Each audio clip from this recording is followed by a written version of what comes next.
শুনলাম আপনি নাকি জমি বিক্রি করতেছেন। কার জমি বিক্রি করতেছেন আপনি? আমার জমি? আপনার জমি হয় কি কইরা? এই জমি আমার দাদার। আমার দাদা আমার বাপরে দিয়ে গেছে। এই জমি আজকে আমি দীর্ঘ বছর ধরে আমি এখানে মাছ চাষ করতেছি। আচ্ছা ফিরোজ মিয়া, জি চেয়ারম্যান স্যার। এই যে 722 দাগ যেটা, এটা হলো এই যে আমাদের গিয়ারের এই পাশের জমিটা, এটা হলো আউয়াল সর্দার আছে না, আর আমাদের গিয়ারের বাম পাশের জমিটা হলো শওকত সর্দারের। হ্যাঁ, এটা হলো 719 দাগ, আর আমাদের এটা হলো 700 দাগের জমি। জি ঠিক আছে, এখানে পুরো 6 একর আছে। এই জমিটা বুঝে পাইছো তো তুমি? জি চেয়ারম্যান স্যার। আচ্ছা, এখন বাকি টাকাটা কখন দেবো সেটা কর। চেয়ারম্যান সাহেব, কাগজপত্র সবই তো বুঝে পাইলাম, তাহলে সন্ধ্যায় আপনার অফিসে বাকি টাকাটা নিয়ে আসি।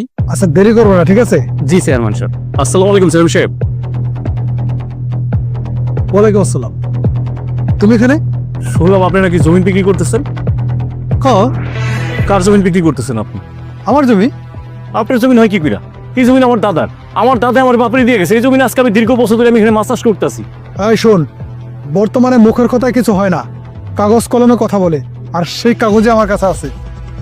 তাই কাগজটা দাও। এই দেখ, লেখাপড়া তো করেছিস তাই না? অক্ষর তো চিনস। দেখ দি হেন মতিন নিয়ে তোর বাপের নাম আছে কিনা, তোর দাদার নাম আছে এখানে। হ্যাঁ, তা কেমনে হয় তোকে জমি? তোর দাদাই খাজনা দেয় না, তোর বাপে খাজনা দেয় না। কতবার লোক পাঠাইছে তোর বাপের কাছে, তোর বাপের আসার জন্য, এই জমিনটা একটা মিট করার জন্য। আসছে তোর বাপে, আর এখন জমিন আমি রেকর্ড করে নিয়ে আনিছি, এখন আসছিস তোরা কথা কইতে না? আমার দাদারা আমার বাপেরা এরা সহজ সরল লোক ছিল। এরা খাজনা খারিজ এটা এরা বুঝতো না, কিন্তু এই জমিনের মালিক আমার দাদাই ছিল, আমার বাপে ছিল। এটা তো আপনি অস্বীকার করতে পারবেন না। এই শোন, এত ইমোশনাল কথা কইস না। যার কাছে জমি বিক্রি করছে হাতে নিতে বলেন নে।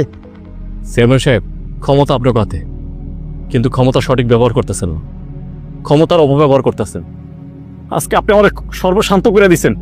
এই জমিতে আমার দাদার স্মৃতি জড়ানো আছে, আমার বাপের স্মৃতি জড়ানো আছে। সেই জমি আপনি রেকর্ড করে কাঠ বসে আপনার নামে নিয়ে নিছেন। আপনার মরতে হইব একদিন, ওই মোহন আমার কাছে জব দিতে হইব।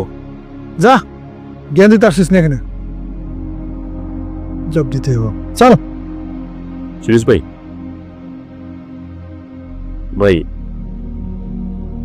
আমি আপনার কাছে হাত জোর করে অনুরোধ করতেছি, আপনি যেই দামে জমিটা কিনছেন আমি ওই দাম আপনার দিয়ে দিব। জমিটা আমার দিয়ে দেন ভাই। এখানে আমার পূর্বপুরুষের স্মৃতি জড়ানো ভাই। দেখেন ভাই, এই জমিটা আমি 2,80,000 টাকা শতাংশ কিনছি।